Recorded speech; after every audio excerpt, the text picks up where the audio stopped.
gave a really excellent definition of trauma, and especially how it relates to what someone's experience might be in a regular yoga class. What I'm hearing and what you're saying is just how difficult it might be. Somebody who's experienced trauma might hear, "Oh, go do yoga. That's gonna help regulate your nervous system," or "This is gonna help you heal." But then a lot of people who have experienced trauma enter into a yoga class, and then they sometimes might even question themselves of like, "What's wrong with me? Like, why Hmm. why do I feel even worse when I'm in Yeah. a yoga class?" So I love how you spoke to this aspect of presence, which is such a core foundational principle of the yogic teachings and Hmm. what we're getting at with these practices. So it just feels very inclusive and very kind and loving to be able to take those statistics of, oh, actually 70% of people have or will experience a major traumatic event in their life. So if you look around in the room, 70% of the people in a class Yeah.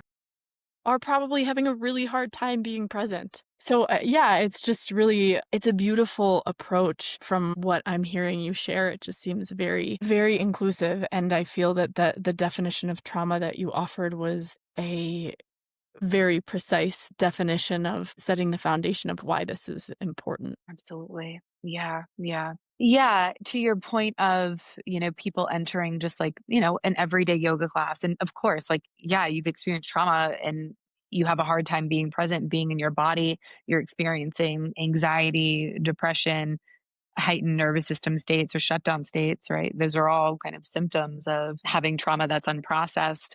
Yeah, yoga gets mentioned a lot. Oh, meditate, do yoga, it'll help. But what a lot of people aren't realizing is how hard it is to actually move through those practices when they are just kind of made for the everyday person without taking into account how hard it might be for someone doing these for the first time. So, as I mentioned, trauma informed yoga is a way of adapting the teachings to support a body who has a hard time feeling present, right? A human who has a hard time feeling present in their bodies and with sensation. So, yeah, we can talk about kind of the core principles of trauma informed yoga and how we adapt the practice to be suitable for all beings.